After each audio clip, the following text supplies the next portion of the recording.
굉장히 빨리 돈을 모을 수 있어요. 1억 원을 모으는 걸 포기하려던 애들도 이렇게 2번만 하면 1억인데?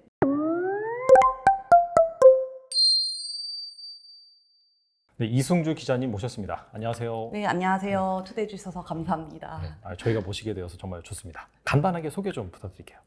저는 9년차 현직 기자이고 부동산 작가이자 3년째 팟캐스트 브리니 라디오를 운영하고 있는 이승주입니다. 그러면은 확실히 그런 촬영에 대한 또 많은 또 경험이 있으셔가지고 오늘 방송 기대가 됩니다. 전문성과 또 네, 열심히 노하우를 털어보겠습니다. 네, 알겠습니다. 자주 부탁드리고 바로 그러면은 궁금한 부분부터 질문을 드릴게요. 네. 그 부동산 관련해서 또 기자 생활도 오래 하시고 콘텐츠도 제공하고 계신 걸 알고 있는데 네. 실제 이제 재테크는 어떻게 하시는지 좀 궁금하거든요. 거기에 대해서 살짝 좀 말씀해 주시면 좋을 것 같아요. 네, 중이 제 머리 못 깎는다고 기자들 중에서 재테크를 잘 못하는 기자가 있는데 뭐 그렇다기보다 보통은 이런 데 나오시는 분들은 수백, 수천만 원에서 뭐 몇십억 벌었다 뭐 이런 재정 상태로 나오시는 걸로 아는데 아니 꼭 그런 거 아니에요. 네, 전혀 그런 거 아니에요. 네, 저는 좀 미천하게 그러지는 못하고 지금 그냥 서울에 구축이고 작지만 똘똘한 한 채라고 자부심을 갖고 있는 집 한 채 가지고 있고요. 그리고 뭐 주식이라든지 다른 것, 현금 자산 조금 있는 정도예요. 그래서 뭐 지금 이렇게 들으시는 분들 중에 그거 뭐 얼마나 된다고 나보다 자산이 더 얼마 안 되네 이렇게 실망하실지 모르는데 저는 좀 자부심이 있는 게 20대에 2030들이 다 겪을 수 있는 모든 풍파를 제가 다 겪고선 왔거든요. 취업난도 정면으로 맞아서 20대 후반에 이제 29 말에 이제 취업을 했고 그러는 바람에 뭐 집도 주거난 굉장히 시달렸거든요. 뭐 고시원이라든지 옥탑방이라든지 안 살아본 데가 없어요. 그러다가 이제 어쩌다가 이제 기자 생활을 부동산부에서 시작을 어쩔 수 없이 하게 된 거예요. 네네. 그래서 부동산의 부도 몰랐는데 공부를 이제 30대부터 시작을 하면서 이제 36, 30대 중반에 내 집을 이제 마련했다는 거에 자부심을 갖고 있어요. 아마 이거 들으시는 분들 모두가 저보다는 상황이 나으실 거예요. 그래도 20대, 29에 취업하는 게 말이 되냐. 뭐, 그리고 그 옥탑방 고시원 이런 게 살았던 게 말이 되냐. 저보다는 다 나으실 거 아니에요. 그러니까 나도 제도했는데 나도 이 정도는 할 수 있지 않을까라는 희망을 줄 수 있지 않을까. 그런 의미에서 작은 아파트 한 채이지만 더 큰 가치를 지닌다고 생각합니다. 네, 방금 그런 말씀해 주신 경험 이런 것들이 훨씬 현실적으로 와닿으실 것 같아요. 시청자분들 분들에게. 왜냐면은 뭐 수천만 원 있다가 뭐 수십억, 뭐 100억 이상을 버신 분들 같은 경우에는 약간 좀 그렇게 생각하시거든요. 저분은 타고났으니까, 운이 좋으니까 이렇게 말씀하시는데 방금 말씀하신 그런 경험들이 어떻게 본다면 현실적으로 더 와닿을 거라고 생각을 하고 부동산도 하고 계시고 사실 주식도 하고 계시는데 비중이 그럼 어떻게 되는 거죠? 저는 지금은 부동산 비중이 훨씬 크고 주식은 작년에 뺐거든요, 좀 많이. 그래서 그걸 다 부동산에 넣은 상황이라 부동산 쪽에 더 많이 있는데 그것처럼 저는 좀 사회초년생이라든지 내 집 마련을 아직 못 하신 분들 그리고 아직 부동산이나 재테크를 잘 모르시는 분들은 주식보다는 좀 부동산에 조금 더 관심을 더 많이 가졌으면 좋겠어요. 그래서 저는 지금 사실 기자로서는 증권부에 있지만 주식보다는 부동산이라고 좀 얘기를 하고 있습니다. 저 영어 받았는데 증권부에 계시는데 부동산은 또 이제 네, 물론 공부는 해야 합니다. 하지만 이제 저는 부동산에 조금 더 관심을 가졌으면 하는 이유가 좀 3가지 정도 있는데요. 집이라는 거죠. 그러니까 주식은 투자만 위한 건데 맞아요. 부동산은 투자도 되지만 집의 거주 공간이기도 해서 특히 사회초년생들에게는 집이 갖는 의미가 더 남다르다고 생각을 해요. 그런 의미에서 거주 공간이기 때문에 알아야 한다. 첫 번째 공부하셔야 된다라는 생각이 있고 두 번째는 저도 이제 장이 좋을 때 들어와서 이제 지금 장이 좀 침체된 이 주식시장을 다 봤는데 자칫 잘못 투자하다가는 이게 3장 폐지되거나 하면 휴지 조각이 될 수 있는 게 주식이거든요. 그러니까 공부를 충분히 하지 않은 상태에서 하면 주식 투자는 좀 위험할 수 있는데 부동산은 그래도 이게 유형 자산이다 보니까 내 집이 남잖아요. 그래서 아직 재테크라든지 이런 게 서투르신 분 입장에서는 그래도 조금 더 안전하고 내가 살 수 있는 공간이 있다라는 점에서 굉장히 좋은 것 같아요. 그리고 이 건물을 보면 그 건물이 내리 잡고 있는 그 땅이 있잖아요. 근데 무엇보다 이 땅의 희소성이 정말 저는 크다고 생각을 해요. 네, 뭐 집이야 더 지으면 되고 공급 물량이 더 늘어날 수 있지만 땅은 그러지 못하잖아요. 그렇죠. 근데 부동산을 갖고 있다는 게 플러스 그 땅을 갖고 있다는 것이기 때문에 그런 의미에서도 부동산을 투자하시면 정말 희소한 가치를 더 가지고 가시는 거기 때문에 좀 리스크가 덜할 것 같다. 이런 두 번째 이유가 있습니다. 그리고 마지막으로는 주식은 몰라도 크게 대세 시장이었습니다. 근데 부동산 모르면 위험해져요. 네, 제가 취재를 많이 해보면서 느낀 게 정말 전세 사기 요즘 많이 있죠. 깡통 전세 문제도 있죠. 그리고 이런 거를 간과하고 돈을 벌 생각만 하시는데 사실 잘 모르는 상황에서 하면 리스크나 사고 나시는 분들이 더 많아요. 그래서 제보도 많이 받거든요. 근데 그런 문제가 있기 때문에 부동산은 여러분들이 살려고도 배우셔야 합니다.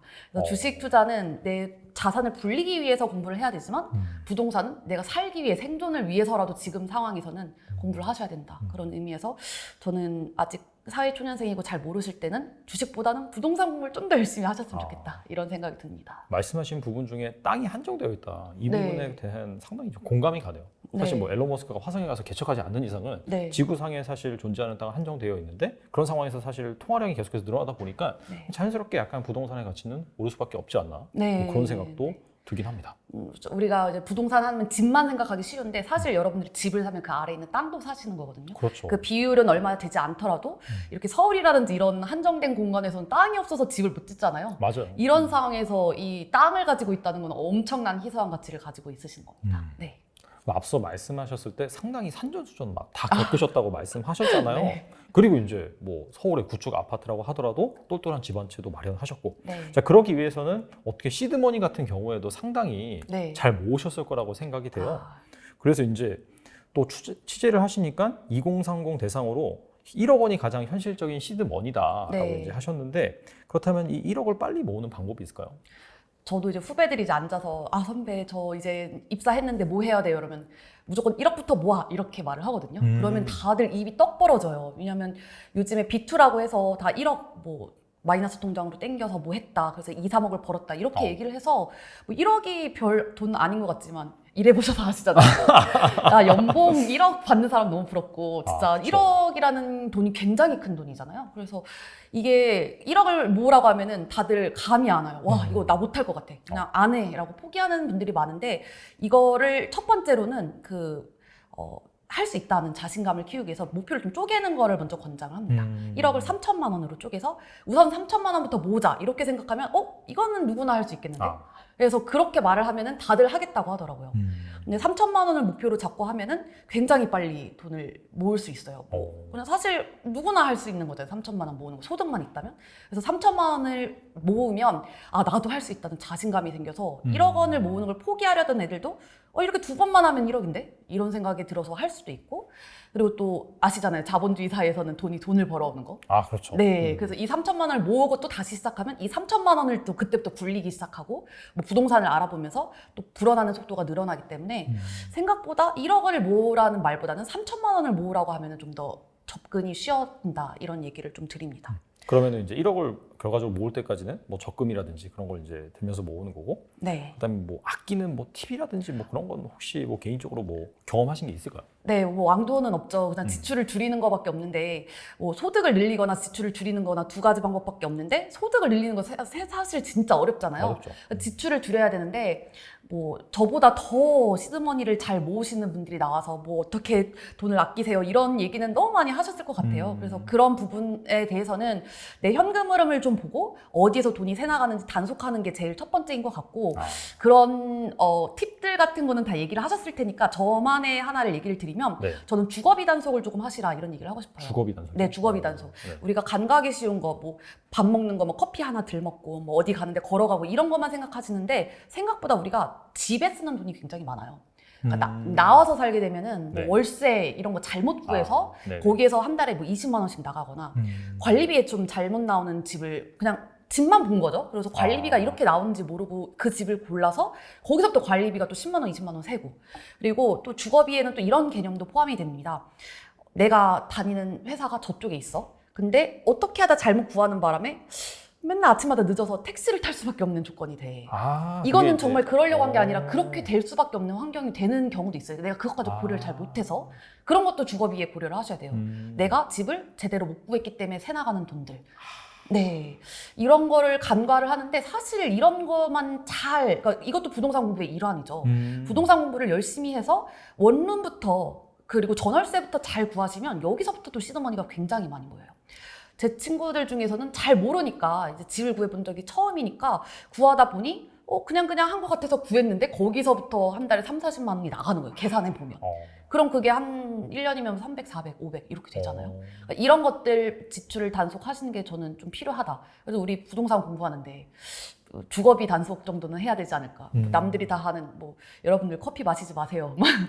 뭐 이런 건 누구나 할 수 있는 얘기고 내 부동산 공부의 일환으로 내가 지금 구하고 있는 이 방 구하기서부터도 주거비 단속을 하시면 시드머니 모으는데 많이 도움이 된다. 이런 얘기를 좀 드립니다. 상당히 공감이 가는데 예를 들어서 뭐 맛집이 되게 많은 곳에 집을 구했어요. 네. 그러면 엄청 먹고 싶을 거 아니에요. 네. 그러면 뭐 사실 식비에 더 많이 쓰게 되고 또 마찬가지로 유흥업소가 많은 뭐 그런 데 구하면은 뭐 밤늦게 친구들이랑 거기 가서 맞아요. 술 먹을 수도 있고. 맞아요. 네. 그래서 오히려 이런 단순히 그 집에서 나가는 돈 플러스 맞아요. 네. 입지 이런 것 때문에 내가 과한 소비를 하지 않기 위해서 잘 구해야 된다. 네, 그것도 맞습니다. 제 아는 사람은 너무 열악한 집에서 살다가 이게 너무 한이 돼서 그 다음에 강남 쪽으로 집을 구했다는 거예요.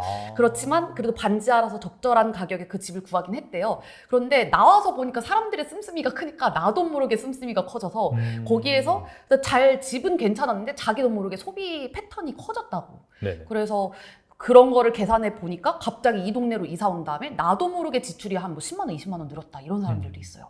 그래서 주거비를 좀 단속을 잘 하시는 것도 좀 필요하지 않나 이런 얘기를 드립니다. 뭐 자연인까지는 아니더라도 그럼에도 불구하고 그 불필요한 지출을 줄이기 위해서 잘 구하시는 게 정말 중요할 것 같고 앞서서도 말씀해 주셨는데 지옥고 이런 말이 있는지 처음 알았어요. 반지하, 옥탑방, 고시원. 네, 이거 안 한번 살아보면 네. 잊어지지 않는다.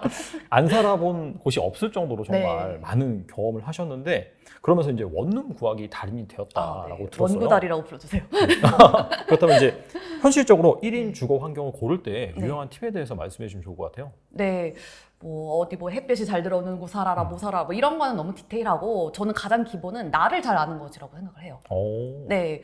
원래 소개팅이나 뭐 연애를 할 때도 뭐 얼굴 예쁘고 키 크고 뭐 잘생기고 학교 좋고 뭐 이런 직업 좋고 이런 모든 조건을 충족시키는 사람을 만나면 좋겠지만 그런 사람은 나를 또 안 좋아해.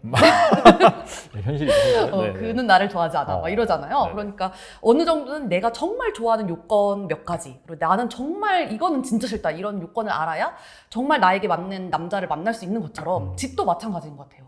근데 특히 왜냐면은 이 방을 구하시는 분들은 투자 목적이 아니라 정말 실거주 목적으로 사시려고 구하는 경우가 많거든요. 그렇다 보니까 이게 투자 목적으로 접근하기보다는 정말 내가 이게 사는데 주거비를 아끼는데 도움이 될 것인가의 관점으로 좀 봐야 돼요. 그러면 이 모든 게 다 얘기를 들어보면 이것도 고려해야 될 것 같고 저것도 고려해야 될 것 같고 그거 다 고려하다 보면 산으로 가거든요. 그래서 나에게 좀 내가 진짜 포기할 수 없는 거, 나는 이것만은 정말 중요한 게 무엇인가를 좀 잘 파악하셔야지 실패를 좀 줄일 수 있는 것 같아요. 처음에는 애들이 좋다고 해서 친구들이 좋다고 해서 그 집을 구했는데 구하고 나니까 나는 정말 불편하고 나는 여기서 돈이 지출이 많이 나갈 수 있거든요. 그건 나 자신에 대한 파악이 잘 안 된 거예요. 나와 부동산이 어떤 게 잘 맞는지. 근데 이런 생각을 많이 안 하시는 것 같아요. 그래서 나라면 뭐 나는 진짜 교통은 정말 포기는 못한다. 역세권은 정말 포기를 못한다. 나는 그래도 치아는 정말 안 되겠다. 전 여자분들한테는 무조건 치아는 좀 우선순위에 두라고 하거든요. 그것 때문에 이사를 가시는 분들을 많이 봤어요. 중간에 사건 사고가 일어나서 제보도 많이 받았고 그것 때문에 집을 이사하시는 분이 많아요. 근데 이사를 가면 또 거기서 주거비가 나가니까. 그렇죠. 네, 그런 것들도 좀 고려하시라라는 얘기도 하고. 근데 나는 대신 신축은 그렇게 따지지 않아 하는 분들도 있거든요. 그럼 그런 거 포기하고 이런 거를 좀 알아야지 집을 좀 명확하게 고를 수 있다. 첫 번째는 나를 잘 아는 것을 좀 얘기를 드리고요. 두 번째로는 이게 어떤 이유 때문에 집을 구하는지를 명확히 하셔야 돼요. 그러니까 내가 학교 때문에 구하는지, 뭐 아니면 직장 때문에 구하는지 그런 이유는 아니고 부모님한테 눈치 보여서 독립을 했는지. 그냥 나가려고 그냥. 네, 그런 분들도 굉장히 많은데 그런 거 생각 안 하고 그냥 독립만 한 걸 뿐인데 꼭 무슨 여의도 직장이라고 여의도에 구할 필요는 없잖아요. 그러니까 그런 목적이 정확하게 구해지지 않으면 지역을 좁히기가 힘들고 그리고 그거에 맞는 용도에 맞는 집을 구하기가 어려워요. 거기에서부터 헤매면서 이제 또 막 집 구하는데 한 달, 두 달 걸리고 그 사이에 또 시장 상황 변화하고 막 이러면서 꼬이기 시작하거든요. 그래서 나를 잘 아는 것이랑 내가 왜 집을 구해야 되는지 목표를 정확히 아는 것으로부터 시작을 한다. 이런 얘기를 좀 드릴게요. 네. 그리고 월세와 전세. 요즘 약간 얘기 나온 거 봐서는 부자 되기 위해서 뭐 월세 구해야 된다 이런 말이 계속해서 나오고 있어요. 네. 개인적으로 어떤 걸 추천하시는지. 저는 무조건 또 만나면 네. 야 빨리 월세방을 하루 빨리 탈출해라. 그리고 어. 전세는 징검다리 삼아 내 집을 마련하자. 이런 얘기를 하거든요. 네. 그러면 다른 분들 재테크 하시는 분들이 꼭 이런 얘기를 해요. 아 그거 아니다. 하수다. 진짜 고수는 월세 산다. 그리고 월세 살아야 된다라고 하는데 그 이유를 좀 들어보면요. 이게 뭐 목돈 같은 거를 전세가 너무 비싸니까 거기 넣어놓으면 이걸 투자 불릴 수가 없잖아요. 맞아요. 그러니까 그게 맞아요. 너무 큰 손실이다 이렇게 말을 하기도 하고 그리고 또 내가 이 목돈을 가지고 있어야지 어느 집이 딱 나갔거나 뭐 투자할 게 나면 바로 투자를 하는데 이 전세금을 뺄 수 없잖아요. 그렇기 때문에 전세를 사는 게 아니라 월세를 살아야 된다라고 말씀을 많이 하세요. 근데 이거는 고수들이나 하는 거지 이게 처음 무주택자들이 이거를 진짜 그 말대로 실현하기가 쉽지가 않아요. 그러니까 재테크 채널을 보면 아 저렇게 하면 되겠네. 진짜 월세 살면서 이렇게 투자하면 되겠네 하는데 다 손실 보고 정말로 그렇게 하시는 분들이 많지 않거든요. 왜냐? 우선은 뭐 그만한 시드머니가 아직 갖춰져 있지 않은 것이고 두 번째는 아직 주택도 한 번 안 사보신 분이 그렇게 투자를 잘하셔서 월세 이상의 수익을 낼 수 있을 만큼 돈을 굴리기가 쉽지가 않아요. 네, 그러네요. 사실상 손실을 많이 보시는 분들이 훨씬 많아요. 여러분도 아셔야 됩니다. 미디어에 나오는 성공담 말고 실패담도 많은데 그건 미디어에 노출이 안 된다는 것을. 그게 내가 될 수 있습니다. 네. 그래서 우선은 이런 무주택자에서 지금 집을 구하셔야 하는 분이라면 내 집 우선은 월세에서 나와서 전세로 사시면서 시드머니를 바짝 모으고 그 와중에 좀 재테크 공부를 열심히 하셔서 진짜로 내가 이제 정말로 내가 뭔가를 살 수 있을 시점이 됐을 때 완성이 돼서 사시는 게 더 낫다. 괜히 아직 준비도 안 돼 있는 상황에서 뭐 월세 살면서 이 목돈을 가지고 뭐 어디 굴려서 뭔가 투자를 해볼까? 이렇게 설익은 판단을 하시게 되면은 월세만 계속 나가고 이게 투자도 잘 안 되고 하시는 분들이 훨씬 많더라고요.